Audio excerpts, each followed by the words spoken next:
Vote কাটতে এসছে। CPM এতদিন সিপিএম কে দেখা যেত না, হঠাৎ সিপিএম মার্কেটে নেমে পড়েছে। বাপ রে বাপ, কত গাড়ি নিয়ে যাচ্ছে। মিডিয়াতে খবর, আমার কিছু মিডিয়া জিজ্ঞেস করলো যে দাদা এত গাড়ি সিপিএম কোথায় পেল। আমরা বললাম পয়সা খরচা করলে, গুটকার কোম্পানি থাকলে, দিল্লিতে মোদি আর শুভেন্দুর সঙ্গে সেটিং থাকলে এরকম 500 না 5000 গাড়ি তৈরি করা যায়, কিন্তু 5-6 গাড়ির মধ্যে 4 জন করে লোক খুঁজে পাওয়া যায় না। যেমন ফাঁকা গাড়িতে করে এসছো, 4 তারিখের পরে এরকম ফাঁকা গাড়িতে করে তুমি বাড়ি যাবে, করণদিঘির মানুষ বলে দিয়েছে। শিয়ালদাকে, এদিকে শিয়াল আছে, শিয়াল আছে, আমারও গ্রামে বাড়ি শিয়ালদাকে। শুনেছিলাম এখানেও মোহাম্মদ সেলিম এসেছিল, বলেছিল নাকি ওই মিটিং এ কত টাকা রফা হয়েছিল ভোট কাটবার জন্য। উত্তর চাইবেন না?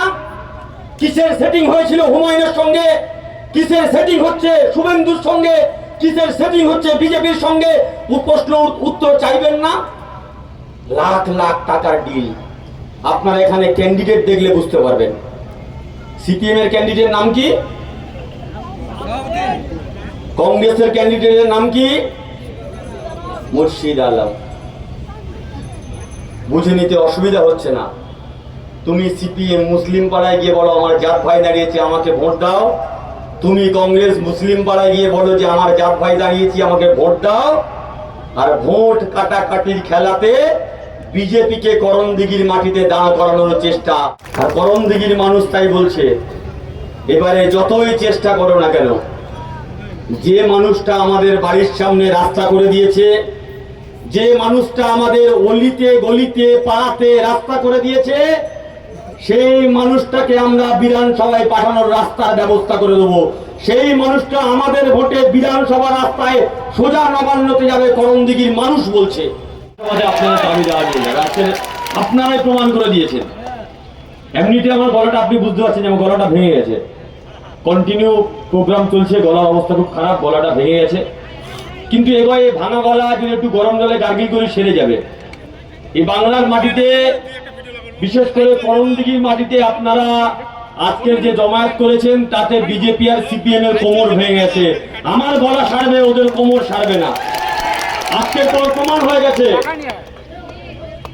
কয়েকদিন আগে পয়লা বৈশাখ ছিল, এখন বৈশাখ মাস চলছে। তার আগে সবাইকে নববর্ষের শুভেচ্ছা। পয়লা বৈশাখের দিন হালকাতা হয় এদিকে, পয়লা বৈশাখের দিন কলকাতার দিকে পয়লা বৈশাখের দিন হালকাতা হয়। বৈশাখ মাসে হালকাতা হয় পয়লা বৈশাখের প্রথম দিন। বলে প্রথম দিনে নাকি হিসাব দেনা পাওনা সব মিটিয়ে নিতে হয়। তোমার পুরনো যত হিসাব ছিল সমস্ত কিছু বন্ধ করো আর নতুন হিসাব ওপেন করো। করণদিঘির মানুষ বলা শুরু করেছে, বিজেপি সিপিএম এর খাতা বন্ধ হলো, গৌতম পালের খালা নতুন করে শুরু হলো, খোলা হলো। এই পয়লা বৈশাখে আমাদের শপথ। কয়েকদিন আগে সোশ্যাল মিডিয়াতে দেখলাম এখানে সিপিএম ও সভা করেছে। করণদিঘি সহ আশেপাশে বিধানসভা থেকে লোক নিয়ে এসে মাঠ ভরে ভাবছে ভোটে জিতে যাব।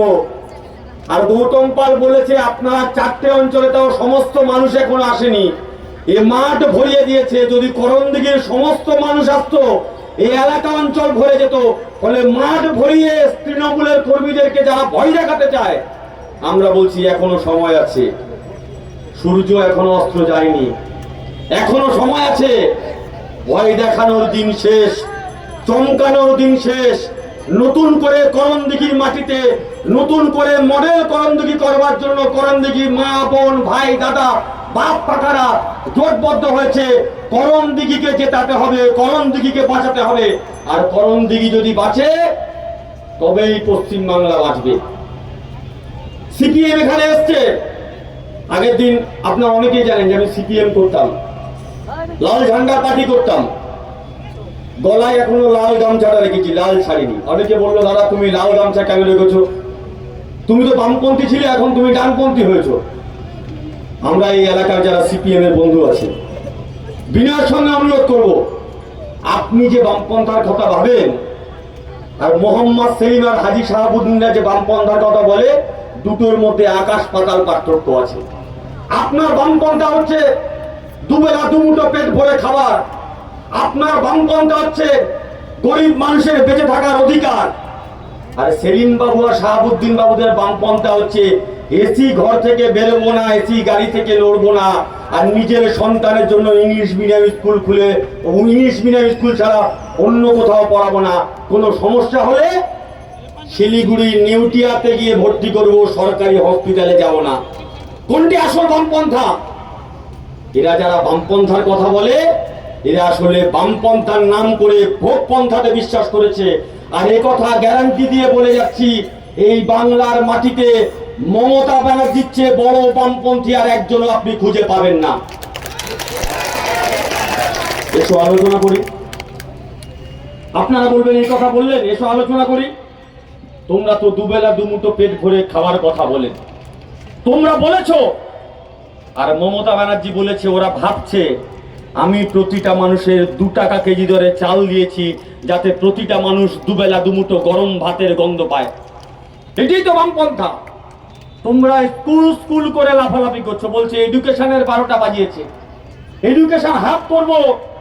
আমি সিপিএম এর বন্ধুদের কাছে প্রশ্ন করতে চাই, তোমরা যে দলে আছো আর তোমাদের দলের যিনি প্রার্থী আছেন, হ্যাঁ ওনার নামে কটা স্কুল আছে? কটা স্কুল আছে? কে বলে 3টা, কে বলে 4টা, কে বলে 8টা, আমি জানি না কটা আছে। কিন্তু সেই স্কুলগুলো আমি লিস্ট পেয়েছি।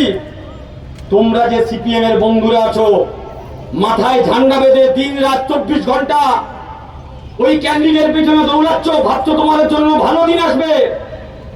বিশ্বাস করুন, ওনার স্কুলে তোমার বাড়ির ছেলেকে ভর্তি করতে হলে 24,000 টাকা লাগবে। আপনি দিতে পারবেন তো? আপনার ছেলে ওই স্কুলে পড়তে পারবে তো? আর উল্টো দিকে দাঁড়িয়ে মমতা ব্যানার্জির সরকার, উল্টো দিকে দাঁড়িয়ে বিধানসভাতে দাঁড়িয়ে গৌতম পাল্লা বলেছিল এই বাংলার মাটিতে শুধুমাত্র দিদি স্কুল করলে হবে না, আমাদের যা বাজেটে বরাদ্দ হয়েছে তার 18%-এর বেশি ব্যয় করতে হবে। গৌতম পালদের কথা শুনে মমতা ব্যানার্জির সরকার বাজেটের 18%-এর বেশি স্কুল খাতে ব্যয় করেছে। গৌতম পাল্লা বলেছিল বিধানসভার মধ্যে দাঁড়িয়ে যে দিদি আপনি তো স্কুল করেছেন, কিন্তু আমার করণদিঘি এলাকায়, পশ্চিমবঙ্গের এলাকার অনেক স্কুল আছে, প্রত্যন্ত গ্রাম আছে, যে গ্রামের ছেলেপুলেদের জন্য ইংলিশ মিডিয়াম স্কুল লাগবে। আমাদের রাজ্যের মুখ্যমন্ত্রী 10টা প্রতিশ্রুতি দিয়েছিল, তার মধ্যে একটা প্রতিশ্রুতি হচ্ছে এই করণদিঘি সহ পশ্চিমবঙ্গের বিভিন্ন জায়গায় মডেল স্কুল তৈরি করা হবে, ইংলিশ মিডিয়াম স্কুল চালু করা হবে বিনা পয়সায়। ওখানে 24,000 টাকা দিয়ে পড়তে হবে, আর তৃণমূলে ভোট দিলে সরকারি স্কুলে বিনা পয়সায় আপনার ছেলেকে ইংলিশ মিডিয়াম স্কুলে পড়াতে হবে। এটাই গৌতম পালদের গ্যারান্টি, এটাই মমতা ব্যানার্জির গ্যারান্টি, এটা তৃণমূলের গ্যারান্টি। এসব আলোচনা করি না, এসব নিয়ে আলোচনা করা যাবে না। যারা দিন রাত 24 ঘন্টা সিপিএম এর নামে গালাগাল দেয়, যারা দিন রাত 24 ঘন্টা তৃণমূলের নামে গালাগাল দেয়, মমতা ব্যানার্জির উঠতে বসতে গালমন্দ করে, অভিষেক ব্যানার্জির বিরুদ্ধে দুটো গাল না দিলে যাদের পেটের ভাত হজম হয় না, আমার সেই বিজেপির বন্ধু, সেই সিপিএম এর বন্ধু ফেসবুকে গালাগাল দেওয়ার পরে যখন দরজা খোলে, আর দরজা খুলে যে রাস্তাটার সামনে পা যায় ওই রাস্তাটাও তৃণমূল কংগ্রেস করে দিয়েছে। আর করণদিঘির মানুষ তাই বলছে, এবারে যতই চেষ্টা করো না কেন, যে মানুষটা আমাদের বাড়ির সামনে রাস্তা করে দিয়েছে, যে মানুষটা আমাদের অলিতে গলিতে পাড়াতে রাস্তা করে দিয়েছে, সেই মানুষটাকে আমরা বিধানসভায় পাঠানোর রাস্তার ব্যবস্থা করে দেবো। সেই মানুষটা আমাদের ভোটে বিধানসভা রাস্তায় সোজা নবান্নতে যাবে, করণদিঘির মানুষ বলছে। ভোট কাটতে এসছে সিপিএম। এতদিন সিপিএম কে দেখা যেত না, হঠাৎ সিপিএম মার্কেটে নেমে পড়েছে। বাপ রে বাপ, কত গাড়ি নিয়ে যাচ্ছে। মিডিয়াতে খবর, আমার কিছু মিডিয়া জিজ্ঞেস করলো যে দাদা এত গাড়ি সিপিএম কোথায় পেল? আমরা বললাম পয়সা খরচা করলে, গুটকার কোম্পানি থাকলে, দিল্লিতে মোদি আর শুভেন্দুর সঙ্গে সেটিং থাকলে এরকম 500 না 5,000 গাড়ি তৈরি করা যায়। কিন্তু 5-6 গাড়ির মধ্যে 4 জন করে লোক খুঁজে পাওয়া যায় না। যেমন ফাঁকা গাড়িতে করে এসছো, 4 তারিখের পরে এরকম ফাঁকা গাড়িতে করে তুমি বাড়ি যাবে, করণদিঘির মানুষ বলে দিয়েছে। শিয়াল ডাকে, এদিকে শিয়াল আছে? শিয়াল আছে? আমারও গ্রামে বাড়ি, শিয়াল ডাকে। শিয়াল সবাই একসঙ্গে প্রথমে ডাকে না, প্রথমে একটা শিয়াল হুক্কা হুয়া করে। ঠিক বলছি তো? একটা শিয়াল হুক্কা হুয়া করলে তারপর সব শিয়াল হুক্কা হুয়া করে। দিল্লি থেকে কিছু শিয়াল এসছে হুক্কা হুয়া করতে করতে। মমতা ব্যানার্জিকে সরাতে হবে। সঙ্গে সঙ্গে পশ্চিমবঙ্গে আর এক শিয়াল হাত তুলে বলল, আমি সিপিএম এর শিয়াল, মমতাকে হটাতে হবে। আর এক শিয়াল হাত তুলে বলল, হুক্কা হুয়া, আমি কংগ্রেস, মমতাকে হটাতে হবে। আর একটা পাতি শিয়াল হুমায়ুন বলল, হাত তুলে, দুহাত তুলে বলল, আমি আছি, অভিষেক ব্যানার্জি, মমতা ব্যানার্জিকে হারাতে হবে, তৃণমূলকে হারাতে হবে। আমরা বলছি বাঁশ বনে কিন্তু শিয়াল রাজা হয়, আর জঙ্গলের রাজা সিংহ হয়। তোমরা বাঁশ বনে রাজা হতে পারো, জঙ্গলের রাজা মমতা ব্যানার্জি এখনো বেঁচে আছে, আর করণদিঘির রাজা গৌতম পাল এখনো বেঁচে আছে। কোন শিয়ালের হুক্কা হুয়াতে করণদিঘির মানুষ ভয় পাবে না। কিসের সেটিং? প্রশ্ন করবেন, কমরেড বন্ধুদের কাছে প্রশ্ন করুন, কিসের স্বার্থে? তোমাদের তো দেখতে পাওয়া যায় না। আমি সিপিএম ছাড়লাম তার একটা বড় কারণ হচ্ছে রাতের অন্ধকারে গোপনে সিপিএম নেতারা বিজেপির সঙ্গে সেটিং করছে। মুসলিম পাড়ায় যাচ্ছে, মুসলিম পাড়ায় যাবে, আমি হিন্দু মুসলমানের রাজনীতি করছি না, মুসলিম পাড়ায় যাবে, দেখবে সিপিএম এর 4টে পতাকা, সঙ্গে আবার এখন আইএসএফ এর পতাকা লাগিয়ে দিয়েছে। হিন্দু পাড়ায় যাবে, একটাও কোনো পতাকা নেই। হিন্দু পাড়ায় কমরেডদের পতাকা যখন সূর্য ওঠে মাথার উপরে তখন টকটকে লাল থাকে, 10টা বাজে আরেকটু ফ্যাকাশে হয়ে যায়, 3টে বাজে আরেকটু ফ্যাকাশে হয়, 4টে বাজলে আরেকটু ফ্যাকাশে হয়, সন্ধ্যা 6টার পরে আরেকটু রং হালকা হয়ে যায়। যখন রাত 9টা বাজে ওই কমরেডদের লাল পতাকাটা ফ্যাকাশে হতে হতে হতে হতে গেরুয়া পতাকাতে পরিণত হয়। সকালবেলা বাম বাম বাম, আর রাত্রেবেলা রাম রাম রাম। তাই এই বাম রামের জোটকে সমর্থন করবেন না। মানুষের কাছে যাও, ভোট ভাগাভাগি করে দাও। প্রশ্ন করবেন না কেন ভোট ভাগাভাগি করতে আসছেন। সিপিএম এর তো দলীয় লেখা আছে যে গোটা ভারতবর্ষের সবচেয়ে বড় শত্রুর নাম হচ্ছে আরএসএস বিজেপি। গোটা ভারতবর্ষের 1 নম্বর শত্রুর নাম হচ্ছে আরএসএস বিজেপি। সেই আরএসএস বিজেপি যখন পশ্চিমবঙ্গের মাটিতে দাঁত নখ বের করে থাবা বসাতে আসছে, কারণ কি? কারণ হচ্ছে মমতা ব্যানার্জি। কারণ কি? বিজেপি গোটা ভারতবর্ষে হিন্দু মুসলমানের রাজনীতি করে, আর মমতা ব্যানার্জি বলেছে এই বাংলার মাটিতে তৃণমূল কংগ্রেস থাকতে, এই বাংলার মাটিতে অভিষেক ব্যানার্জি বেঁচে থাকতে, এই বাংলার মাটিতে মমতা ব্যানার্জি বেঁচে থাকতে আমরা হিন্দু মুসলমানের রাজনীতি করতে দেব না। আমরা রেড ডোতে ঈদের নামাজে যাব, জগন্নাথ ধামেও জগন্নাথ মন্দিরে পুজো দিতে যাব, বড়দিনেও একসঙ্গে পার্কস্ট্রিটে গিয়ে বড়দিন উৎসব পালন করব। এটাই তৃণমূল কংগ্রেসের গ্যারান্টি। আমরা হিন্দু মুসলমান খ্রিস্টান শিখ জৈন সবাই একসঙ্গে ঐক্যবদ্ধভাবে থাকতে চাই। আর বিজেপি আরএসএস যখন ভাঙতে চায়, তোমরা সিপিএম তাকে আটকানোর ক্ষমতা নেই, নিজের নাক কেটে অপরের যাত্রা ভঙ্গ করছো। আমি করণদিঘির মানুষের কাছে দুহাত জড়ো করে অনুরোধ করব, সাবধান হয়ে যান। রাতের অন্ধকারে এই আইএসএফ এর সঙ্গে জোট করেছে না সিপিএম? জোট করেছে তো। সিপিএম আইএসএফ এর জোট হয়েছে। প্রশ্ন করুন সিপিএম কে, জোটের মধ্যে কি এমন ঘোট হলো? সিপিআই নন্দীগ্রামে ক্যান্ডিডেট দিল, আইএসএফ ক্যান্ডিডেট দিল, হুমায়ুনও ক্যান্ডিডেট দিল, কেন? কোনো উত্তর নেই। আইএসএফ এর সিম্বল কি জানেন? খাম চিহ্ন। খামটা বন্ধ না খোলা দেখেছেন কোনদিন? বন্ধ খাম তো। খাম বন্ধ কখন হয়? যখন খামের মধ্যে মাল ঢোকে। বিজেপির কাছ থেকে মাল পেয়ে খাম বন্ধ হয়ে আছে, তাই এরা পাড়ায় পাড়ায় মুখ বন্ধ করে বসে আছে। এলাকায় এলাকায় গিয়ে ভোট ভাগ করে দাও। রাতের অন্ধকারে শুভেন্দু বাবুর সঙ্গে ভিডিও দেখেছেন না? হুমায়ুনের ভিডিও দেখেছেন তো? হুমায়ুনের ভিডিও দেখেছেন তো? গিয়ে বলছে সংখ্যালঘুরা, সংখ্যালঘুদের বোকা বানানো সহজ, 1000 কোটি টাকা দাও, 300 কোটি অ্যাডভান্স দাও, বাদ বাকিটা ভোটের পরে দিলে হবে। প্রথমে যখন বলেছিল বাবরি মসজিদ করব, সংখ্যালঘু মুসলমানরা ভেবেছিল বোধহয় একটা আমাদের মাসিহা এসছে, অনেকে বললো ইমাম মাহেদি চলে এসছে। আস্তাগফিরুল্লাহ, নাউজুবিল্লাহ।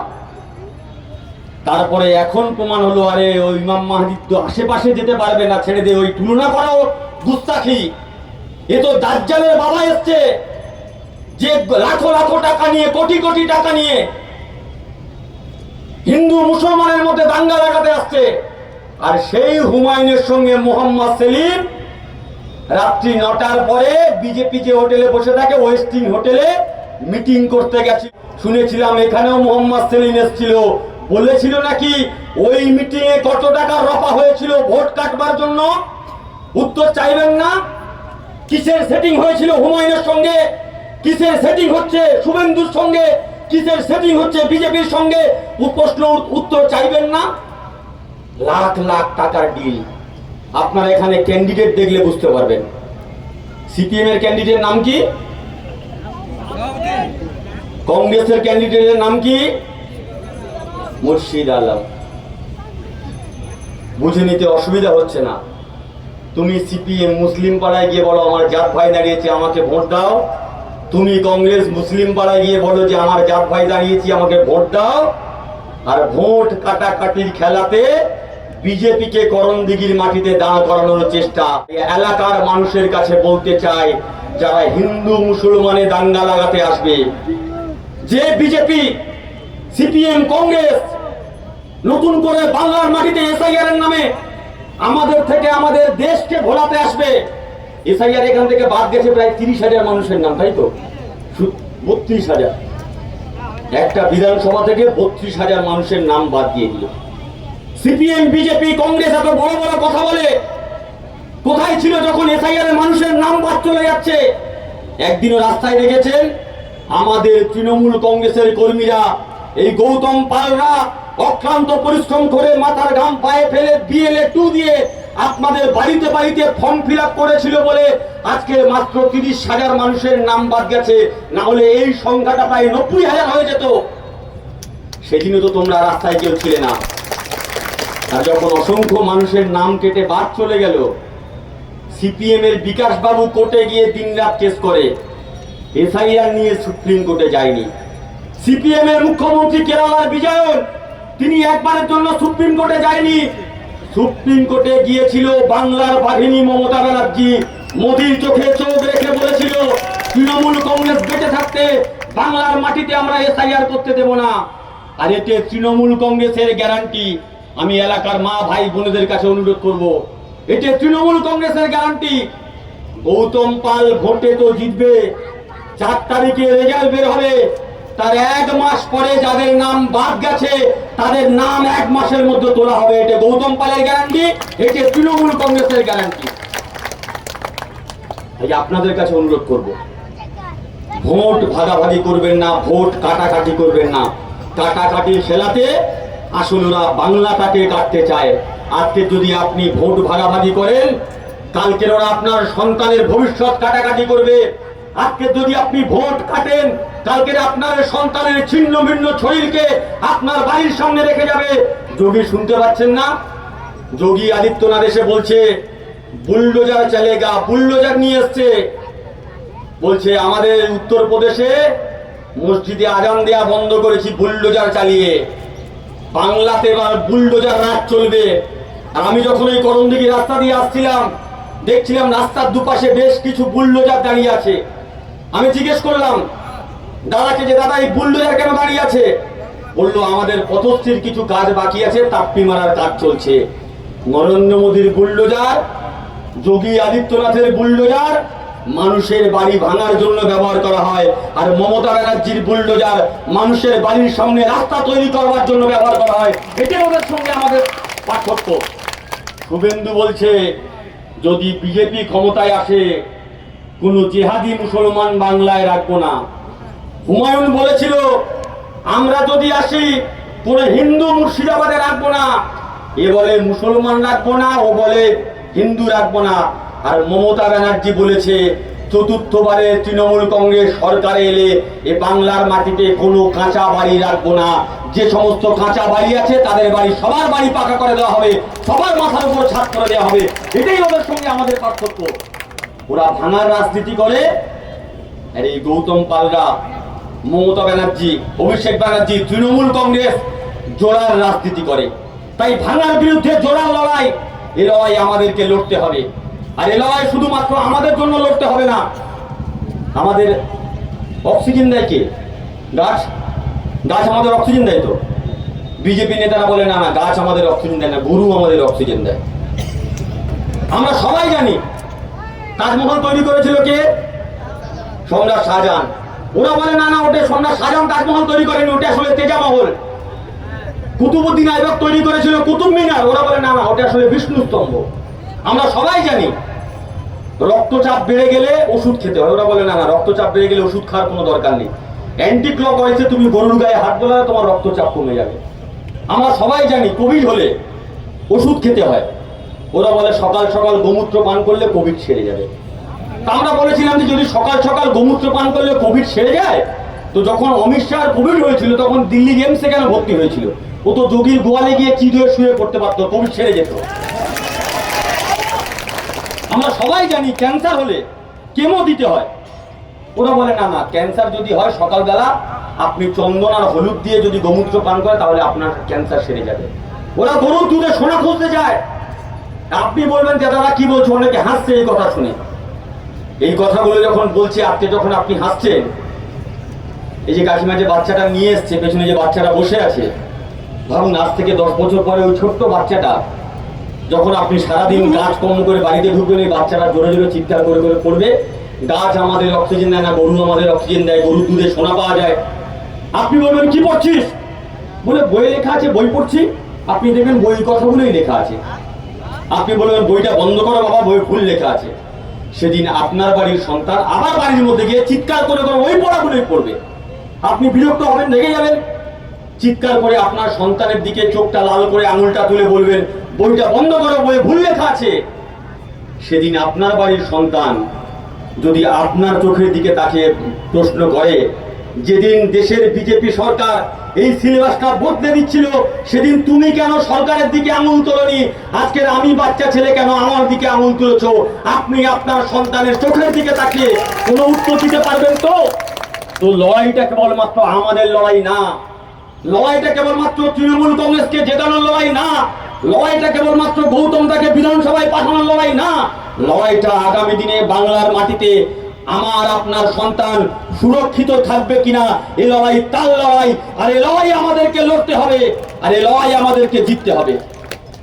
গাছের ডালে দুটো শকুন বসে আছে, বলছে শকুনে একটা বাচ্চা আছে, বলছে মা সারাদিন তো তুমি আমার জন্য পচা মাছ খাও, পচা ইঁদুর খাও, এ মাংস আমি আর খাবো না, আমার জন্য তোমার একটু মানুষের মাংসের ব্যবস্থা করো। শকুন বলছে মানুষের মাংস কোথায় পাই, ডানা ব্যবস্থা করছি। ডানা মেলে উড়ে গেল, সারাদিন মাঠে মাঠে ঘুরলো। সারাদিন পরে সন্ধ্যার সময় 2 টুকরো মাংসের টুকরো নিয়ে বাসায় ফিরে এসছে। শকুনের বাচ্চা থেকে চিৎকার করে কাঁদছে যে মা আমি চাইলাম তোমার কাছে মানুষের মাংস, তুমি নিয়ে এলে আমার জন্য শকুনের মাংস আর গরুর মাংস, এই মাংস আমি খাবো না। শকুন বলছে চিন্তা করিস না, সব ব্যবস্থা হয়ে যাবে। সবাই যখন ঘুমিয়ে পড়লো রাতের বেলা, শকুন আর শকুনের বাবা, শকুনের মা 1 টুকরো মাংস নিয়ে মন্দিরের সামনে, 1 টুকরো মাংস নিয়ে মসজিদের সামনে চলে গেল। মন্দিরের সামনে ফেললো গরুর মাংস, আর মসজিদের সামনে ফেললো শকুনের মাংস। পরদিন যখন সকাল হলো, হিন্দু ধর্মপ্রাণ ভাই, মুসলমান ধর্মপ্রাণ ভাই, যে প্রতিকুর রহমান গৌতম পালের পুজোর সময় একসঙ্গে অষ্টমীতে গৌতম পালের বাইকে বসে ঠাকুর দেখতে যেত, যে গৌতম পাল প্রতিকুর রহমানের বাড়িতে ঈদের সময় রাত্রে সিমুই খেতে আসতো, সেই হিন্দু মুসলমান ভাই যখন মন্দির মসজিদের দরজা খুললো, বললো নিশ্চয়ই ওদের কাছে। চল কে কোথায় আছি, বেরো, আমার ধর্ম করা নষ্ট করেছে, লাঠি তীর বললাম যা আছিস নিয়ে বেরো। সবাই নিয়ে বেরোলো। এক ভাই অপর ভাইয়ের বিরুদ্ধে লাফিয়ে পড়লো। শকুন কিন্তু গাছের ডালে বাসাতে বসে মজা দেখছে।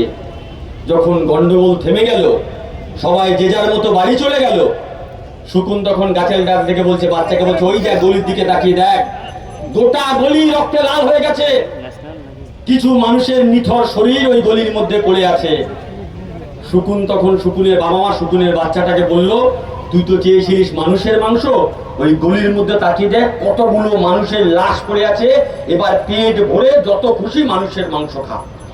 এই গল্পটা বললাম এই কারণে, এই বাংলার মাটিতে শকুনের বাচ্চার নাম যদি বিজেপি হয়, শকুনের বাপের নাম শুভেন্দু আর শকুনের মায়ের নাম হচ্ছে হুমায়ুন, যারা হিন্দু মুসলমানে দাঙ্গা লাগিয়ে মানুষে মানুষে বিভেদ করতে চাইছে। আর সিপিএম সেই শকুন বাচ্চাগুলোকে বাঁচাতে চাইছে। তাই আপনাদের কাছে বিনয়ের সঙ্গে অনুরোধ, আসুন আগামী 23 তারিখ 1 নম্বর বোতাম টিপে গৌতম পালকে বিপুল ভোটে জয়যুক্ত করি। আর এই ওরা ভালো করে জানে চতুর্থবারের জন্য বাংলার মুখ্যমন্ত্রী হবে মমতা ব্যানার্জি, চতুর্থবারের জন্য সরকারে আসবে তৃণমূল কংগ্রেস। তাই ইডি পাঠাও, সিবিআই পাঠাও, এনআইএ পাঠাও, নির্বাচন কমিশন পাঠাও, একটা মহিলাকে আটকানোর জন্য প্যারা মিলিটারি ফৌজকে পাঠাও, তৃণমূল কংগ্রেসের কর্মীদেরকে ভয় দেখাও। যারা তৃণমূল কংগ্রেসের কর্মী আছেন ভয় পাচ্ছেন নাকি? ভয় পাচ্ছেন? ওদের চোখে চোখ রেখে বলে দিন, যতই আসুক ইডি, বাংলায় জিতবে দিদি। যতই আনো সিবিআই, বাংলায় আবার জিতবে দিদি ভাই। যতই নাড়ো কলকাঠি, নবান্নে আবার যাবে হাওয়াই চটি, কেউ আটকাতে পারবে না। আর ওরা যদি প্যারা মিলিটারির ফৌজ দেখাতে চায়, ব্রিটিশদের পাচাটা দালালগুলো যদি আমার আপনার অধিকারকে কাটতে চায়, মিলিটারি ফৌজ দিয়ে যদি ভয় দেখাতে চায়, ওদের চোখে চোখ রেখে বলে দিন, तादाद भी तुम्हारा है और ये लश्कर भी तुम्हारा, तुम झूठ को सच लिख दो, ये अखबार भी तुम्हारा है। मैं जानता हूं कि अंधेरा बहुत है, लेकिन इस अंधेरे की जिगर को चीर के एक ना एक दिन एक नूर जरूर आएगा। अगर तुम इंग्रेज बनना चाहते हो तो भगत सिंह भी जरूर आएगा, भगत सिंह भी जरूर आएगा। ওরা যদি ইংরেজ হতে চায়, এটি পশ্চিম বাংলা, এই বাংলা সুভাষের বাংলা, মাস্টারদার বাংলা, খুইরামের বাংলা, এই বাংলার বীর বিপ্লবীরা, ওদের বাপ ঠাকুরদা যারা ইংরেজের দালালি করেছিল, তাদের লাশ মেরে কলকাতা থেকে ভাগিয়ে দিল্লিতে পাঠিয়েছিল, আবার দিল্লি থেকে আসছে, বাংলার মানুষ বলা শুরু করেছে। ওই গানটা শুনেছিলেন না? তুমকো ঠেলো পরদেশি সাথ क्या निभाओगी, শুনেছেন তো গানটা? বাংলার মানুষ বলছে তুম তো ঠেলো পরদেশি সাথ क्या निभाओगे, सुबह पहले गाड़ी से 4 তারিখের পরে तुम तो निकल जाओगी। আর যখন পরদেশি যখন চলে যাবে, তখন শুভেন্দুর মতো কিছু চুনোপুটি আছে যারা এই বাংলায় দাঁড়িয়ে গান করবে, পরদেশি পরদেশি জানা নেই মুঝে ছোড় কে। আমরা তৃণমূল কংগ্রেসের বন্ধুদের কাছে আহ্বান করব, 4 তারিখে একটু বেশি করে আবির কিনবেন। অনেক কমরেড, অনেক বিজেপির বন্ধুরা আবির চাইতে আসবে, কান্নায় মুখ লুকাতে আসবে, তাদেরকে আবির দেবেন। এবং এটা আমার কানে খবর পাচ্ছি, আমি যখন এসছি আমার অনেক পুরনো সিপিএমের বন্ধুরা ফোন করেছে। আমি বললাম ক্যান্ডিডেট কেমন আমাদের? বলছে আগাইপাড়াও লোকটা ভালো কাজ করেছে। সিপিএম বলছে লোকটা ভালো কাজ করেছে, তার মানে এটা বুঝে নিতে অসুবিধা হয় না। সিপিএম এর মিছিলে যারা ঘুরছে, বিজেপির ঝান্ডা বেঁধে যারা বাইক নিয়ে র্যালি করছে, যখন ইভিএম এর সামনে বোতাম দেখতে পাবে, গৌতম পালের নাম আর ছবি দেখলে টপাটপ 1 নম্বরে বোতাম টিপে, কোনো চিন্তা করবেন না। এই এলাকার মানুষের কাছে আহ্বান করছি, আমার অভিভাবকের কাছে আহ্বান করছি, মায়েদের কাছে আহ্বান করছি, আসুন একসঙ্গে কাঁধে কাঁধ মিলিয়ে গৌতম দাকে বিপুল ভোটে জয়যুক্ত করি। 1 নম্বর 23 তারিখে 1 নম্বর বোতাম এত টিপবেন যেন এই বোতাম তুলতে জেসিবি মেশিন লাগে। আর রেজাল্টের পর 4 তারিখের পরে সিপিএম, বিজেপি, কংগ্রেস জোড়া ফুল যেন না দেখে শুধু চোখে সর্ষে ফুল দেখে, এই আহ্বান জানিয়ে সবাইকে আবারও যথাযোগ্য শ্রদ্ধা, সম্মান, সালাম, ভালোবাসা জানিয়ে আমি আমার কথা শেষ করলাম। জয় বাংলা, জয় বাংলা, জয়